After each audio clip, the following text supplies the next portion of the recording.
Okay. All right. All right. It's week 9. It's Wednesday. Things are winding down. We'll look at the EM algorithm today.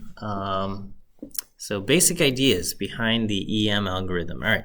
So the EM algorithm can be used in situations where you have both missing data and unknown parameters. Okay, and this little video clip is a handy little video that I think is good, and so I'm going to actually use a couple examples from that video. And so let's say you get something like this, where it says we have values drawn from a known distribution. All right, so this is a situation where you have missing values, but the parameters are known. And so these values 1, 2, and unknown value, missing value x, are drawn from a known distribution. That known distribution has, let's say, mean equal to 1 and standard deviation equal to 1. Okay, what is your best guess for what the missing value x is? Well, you would choose kind of the value with the highest probability, and our best guess for the missing value x will just be 1, because it's coming from a normal distribution with mean 1. Obviously, it could be higher or lower than that, but if you just had to guess kind of like what's the most probable value for x, we would say it is the mean of our known distribution, 1. Okay. Sometimes we're faced with this scenario where we are given values.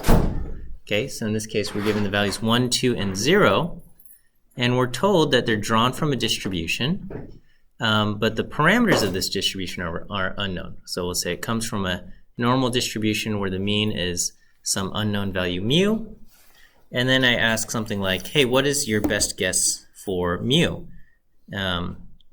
In that case, you'll use maximum likelihood estimation, and you'll say, okay, well, let's use the maximum likelihood estimate for the mean based on our data, and that's going to be the mean of our sample. So we'll do 1 plus 2 plus 0 over 3, and so right now our best guess for this missing value mu is going to be 1. Okay, so far so good. But what if we're in this situation here where we have some values 1, 2, and x, where we have a missing value, and they're coming from some kind of population, and the mean of this population is unknown. The mean is mu. And so now we have 2 things to guess. Okay, we have to guess what is the missing value x, and what is the unknown parameter mu. Okay, so now we have a little bit of a kind of a trickier situation. So what do we do here? One thing is you can kind of just take an iterative approach. Okay, so we can just say, all right, let's just guess an arbitrary value for mu, and so I'll just guess 0. Okay, and if we guess 0 for what mu is, my initial guess for mu is 0, then I'm going to say, all right, well, let's guess what x will be. Okay, so if I guess mu is 0, then what am I going to guess x to be? Well, in that case, I'm going to guess x is 0. Okay, and then so now our data is going to be 1, 2 with our guessed value of 0. And if that's the case, then I say, okay, well, let's update what our guess for mu is going to be. So if my data is 1, 2, 0, my guess for mu is going to be 1. And then if that's the case, then I go back and I say, all right, if mu is now 1, what do I guess x is going to be? X is going to be 1. Okay, and so now I have 1, 2, 1. And then if that's my data, 1, 2, 1, what is my best guess for mu? 1.333. And if I kind of iterate, keep going back and forth, eventually it'll converge to x is 1.5 and mu is 1.5. Okay, and that's where this process will take us.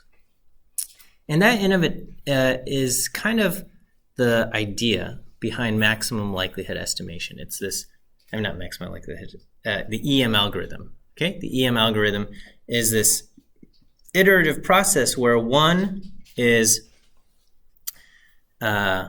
you kind of guess your missing values, and then the other step is with those missing values kind of filled in for now, you guess the parameters, okay? And you kind of iterate back and forth between these two steps, okay? So we'll look at kind of maybe I guess just another example of the EM algorithm. And the EM algorithm can be generalized to a whole bunch of other situations, but we'll just kind of keep it to kind of this simpler, yet I think practical and useful application, which is we'll use the EM algorithm for mixtures of normal distributions, Gaussian mixtures. Okay.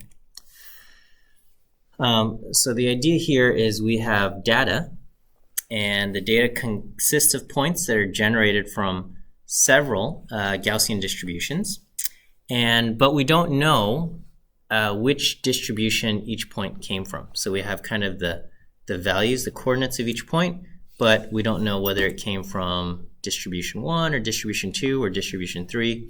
Okay, so that's our missing values. And then also, regarding the Gaussian distributions themselves, the parameters, the mean and the variance of each distribution is also unknown. And so we're going to use the EM algorithm in this iterative process to figure out both the unknown parameters of these distributions as well as the unknown cluster assignments. What does it belong to distribution 1, 2, or 3? Okay. All right, so just to kind of illustrate this process, I'm going to just use some artificial generated data. And so we will have a mixture of 3 multivariate Gaussian distributions. And the mixing proportions are given by this parameter alpha. And so I'm going to have 50% come from distribution 1, 30% come from distribution 2, and 20% come from distribution 3. Okay, so a total of 100%. So these are my mixing proportions. And then these are the 3 different Gaussian distributions.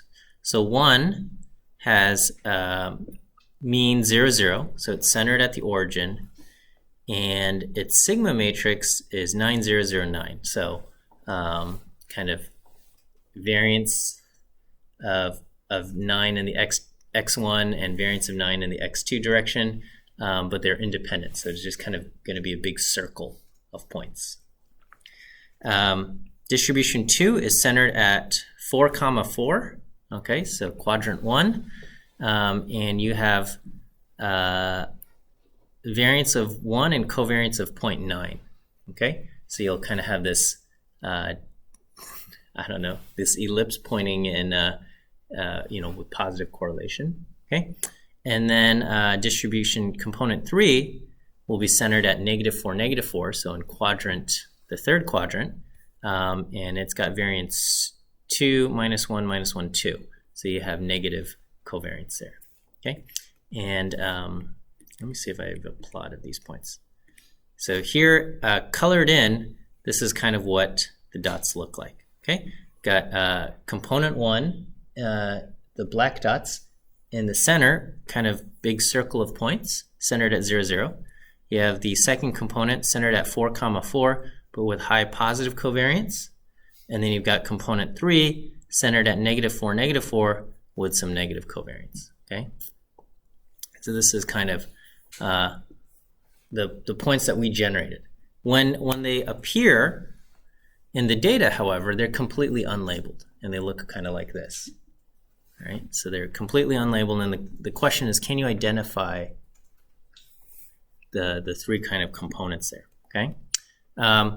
So as far as like what is the PDF, what is the PDF of your of kind of the joint distribution, is it's a product between the mixing proportion alpha along with the PDF of each of these mixing components, the PDFs of each of those normal distributions. So, you know, the data exists in this two-dimensional space, so we're generating a multivariate data, okay? And then all of these parameters are just gathered together in kind of one kind of collective parameter, just big theta here, just to kind of say these are all of the different mu and sigma as well as the alpha things, okay? We've got kind of the mixture weights, so you know, whether it's 50%, 30%, 20% or whatever, you're going to kind of mix them along with, you multiply it by the PDF of, you know, that normal distribution, whether it's this normal distribution, this one, or this one, okay, depending on each of these things. And then we also have another kind of vector, z, to indicate that the data comes from this component, you know, component 1, 2, or 3, or not, okay? And so, so this is just the code used to generate it. So I have my mixture proportions alpha, 0.5, 0.3, 0.2. I have my means for, you know, mean vector 1, mean vector 2, mean vector 3, and my sigma matrix, sigma 1, 2, and 3, and I gather them together in a list. And the way I'm generating the data is I'm going to use the random multivariate normal thing, okay? And first I sample a value 1, 2, or 3 using this probability vector. So I'm going to generate a 1 with 50% of the time, a 2 30% of the time, and a 3 20% of the time. That's going to be k. And whichever k I generate, I'm going to select the corresponding mean, okay, mean 1 and sigma 1 or whatever it is, and use that to generate one random multivariate normal point, okay? I'm going to keep track of which vector that is in, and then again when I plot it, it looks like this. And again, because we generated the data, we know the points look kind of like this. And so you can see, you know, when you have a point out here could be coming from the green cluster, okay? Or it could be coming from the black cluster, but just kind of spread out over here, okay? Similarly, out here, it could be coming from red, or could be coming from black, and it just happens to be out here as well, okay? So, so the question is as we're going through this, we're gonna have to like make cluster assignments, right? And we have to guess, like, does this belong to that cluster 1 or cluster 2 or something like that? And so if I point to, you know, say this point right here, okay, the question is, should I assign that to cluster 1, that's centered at 0, 0, or should I assign that to cluster 2, which is centered at 4, 4, or something like that? And the answer is, well, it could kind of go either way, right? It could go kind of either way. And so what we're going to do is, rather than saying this comes from cluster 1 or that one comes from cluster 2, we'll use a probabilistic assignment, okay? So in k-means clustering, we just said, hey, this point is, you know, assign each point to the cluster with the nearest centroid, okay? And that worked fine for k-means clustering. But for the EM algorithm, we're going to use the Bayes classifier, and we will do a probabilistic assignment, okay? So this point, rather than saying, you know, it belongs to cluster 2 or something like that, we'll say, you know, this point could go either way. Maybe it's 52% cluster 1 and 48% cluster 2 or something like that, okay? And pretty much 0% cluster 3, okay? So we're going to do kind of probabilistic assignments for each of these things. So, you know, we remember the Bayes classifier, where, you know, we calculated, you know, what's the likelihood, and then you multiply by the prior and you divide by the marginal, you get probabilistic assignments for each of these things, right? So we're going to use the Bayes classifier to get probabilistic values for each of the component weights.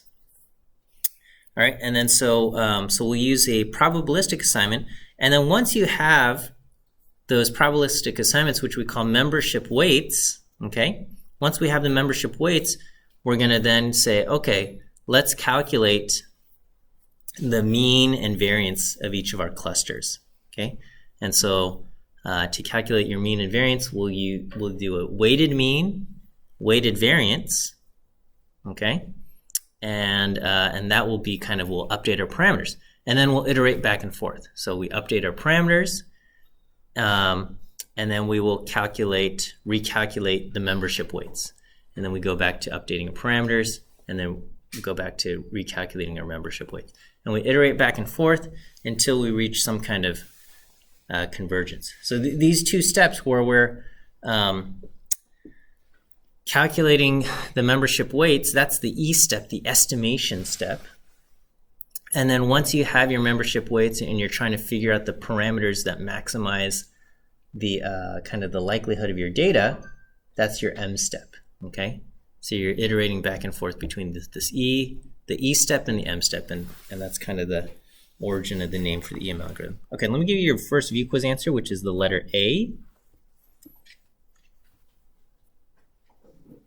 A as in apple.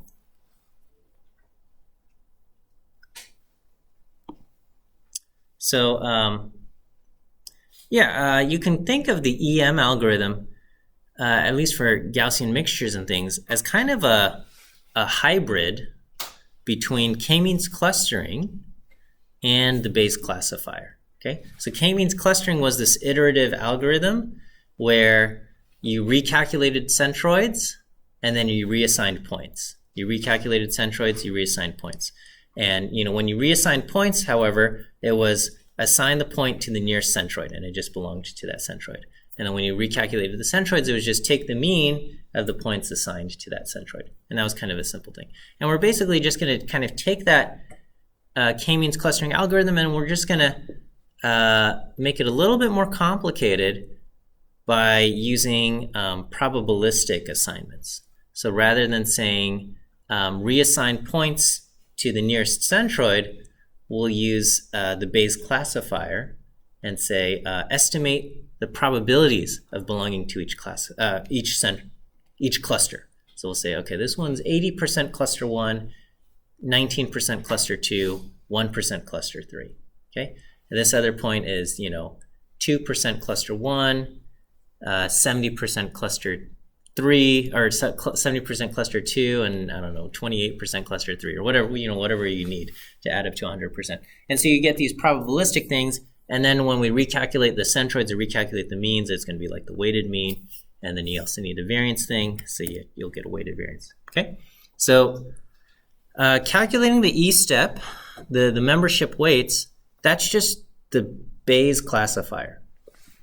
So we have a likelihood multiplied by a prior divided by the marginal. So the likelihood is going to be, you'll use the normal PDF.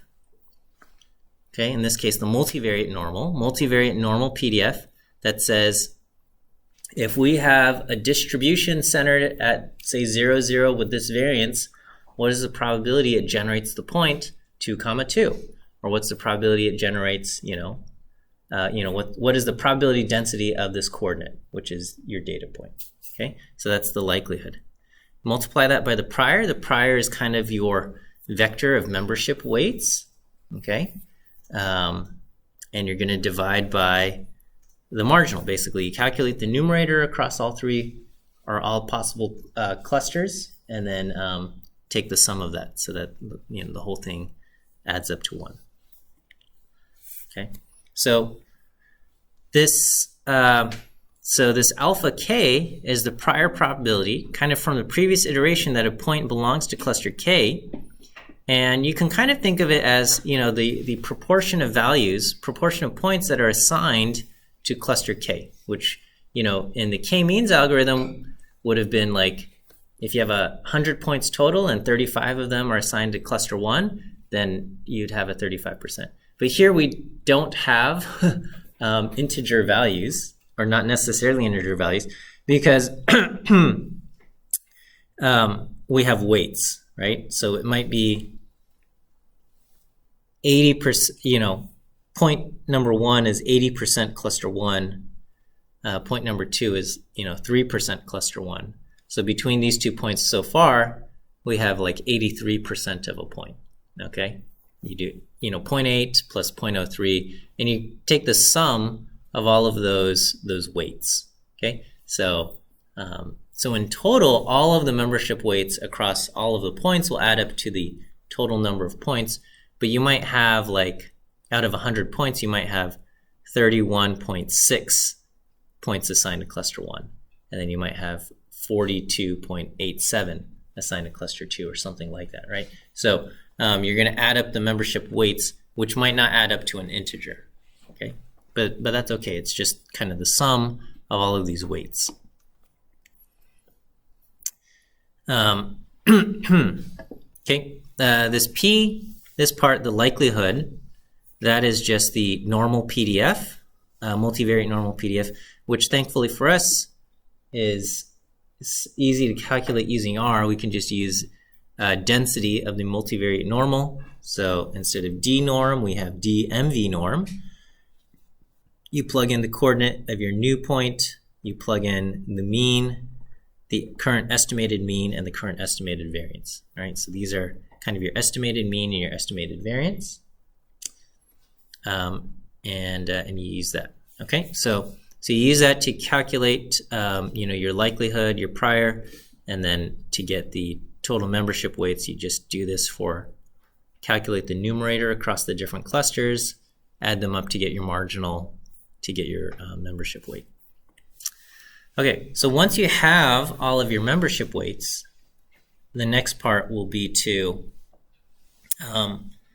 update your estimates, your parameters. So once you have all of your membership weights calculated, we'll do the M step. We want to calculate the mean and the sigma values that will maximize the likelihood of our current data.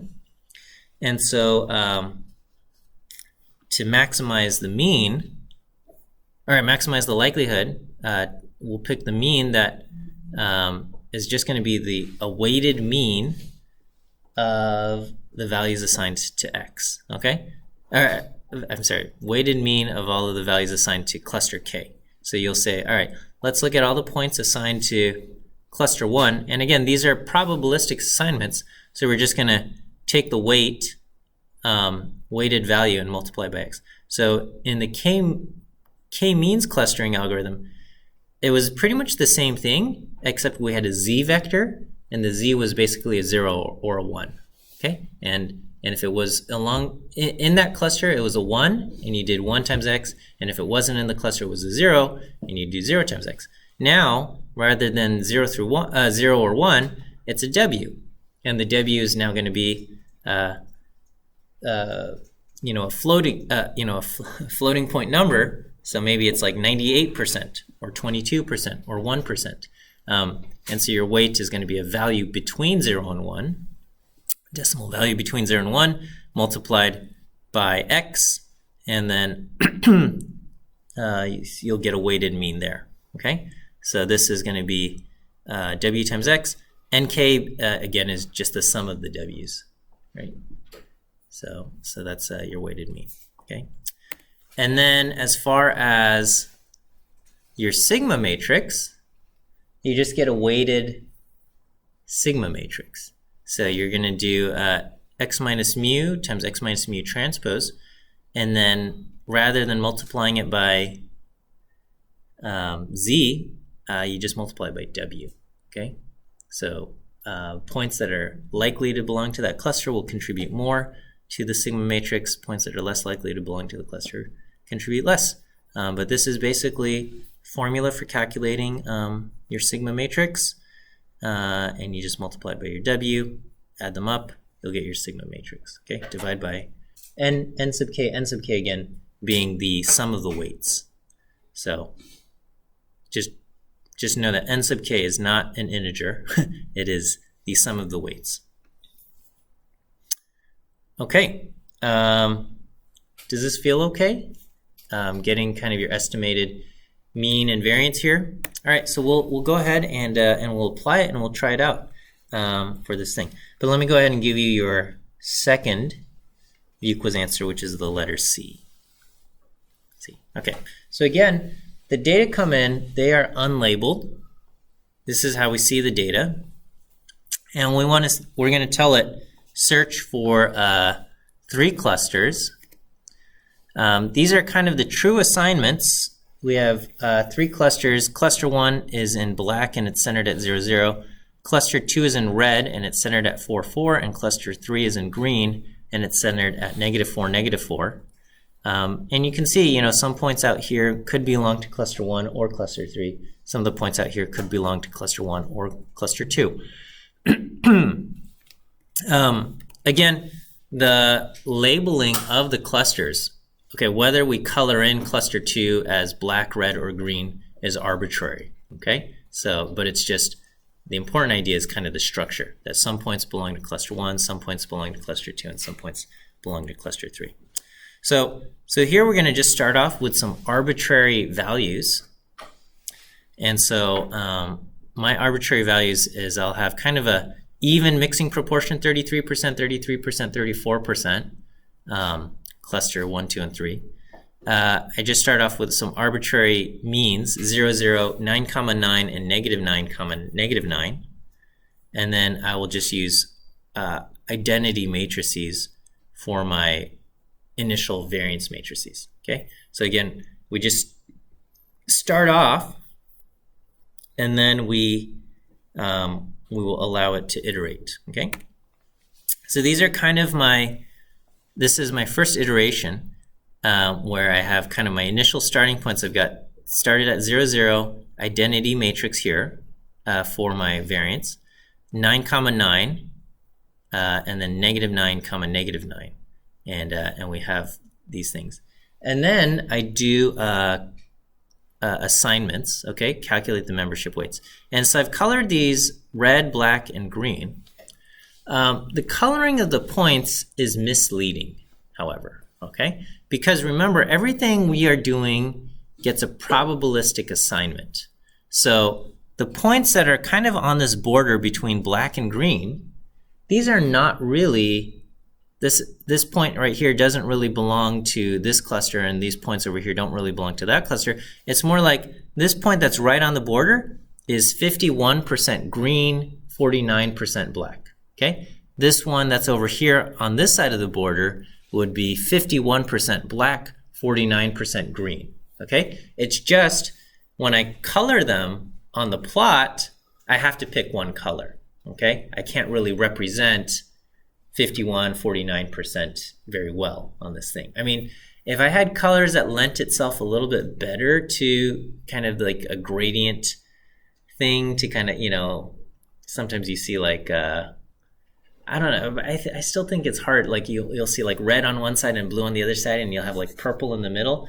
I think sometimes it's still kind of hard to tell like the exact coloring of these things. So here I just kind of said, pick one color to kind of represent the dot. But again, just keep in mind, it's not really this one is black and this one is green. This one is kind of like 51%, 49%, and this one is, 49%, 51% going the other way.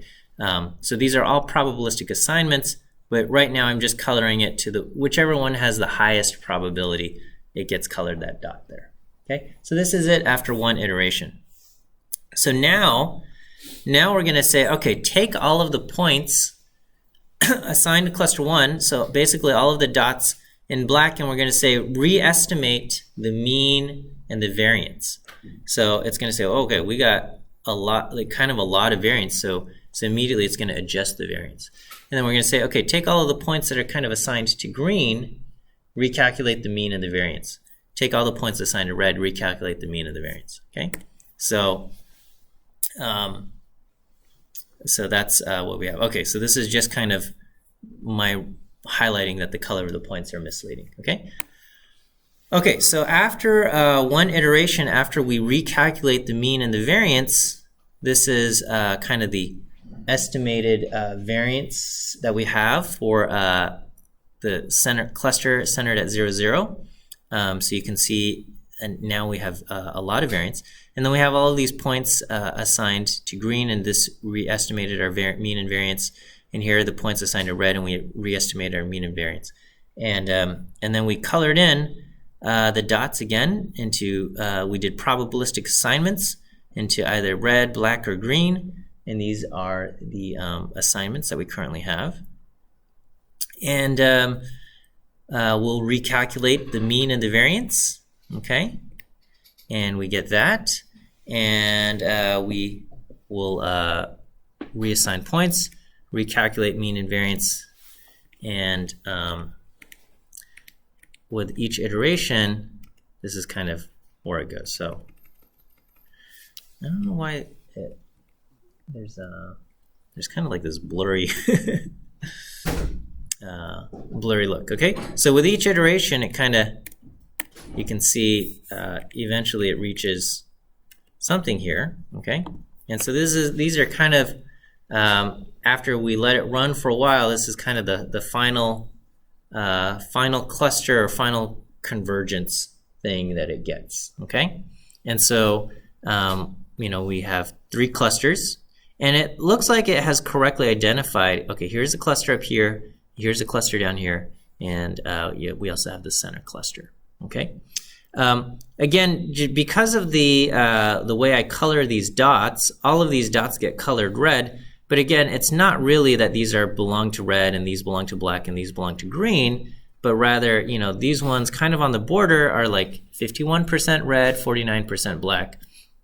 These ones over here, especially the ones that are really close to each other, are kind of like 51% green, 49% black, or 51% black, 49% green, things like that. Okay, we can compare that to kind of the true data groups.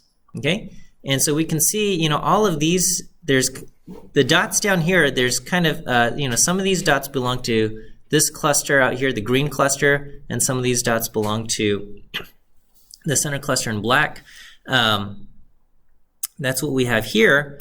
Versus over here, they just kind of all get one color, and that's just because they get assigned to the kind of the highest probability as far as the coloring goes. But again, everything here is probably a mixture of maybe 80% red, 20% black, or something like that is what you get. Okay, so that's that shows the EM algorithm kind of at work there.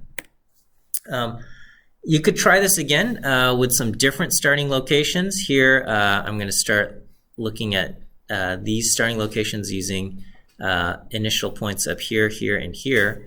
And then, so after one iteration, you can see, based on the points that got assigned to red, black, or green, this is the updated centroids or the updated means, and then the updated kind of sigma matrices.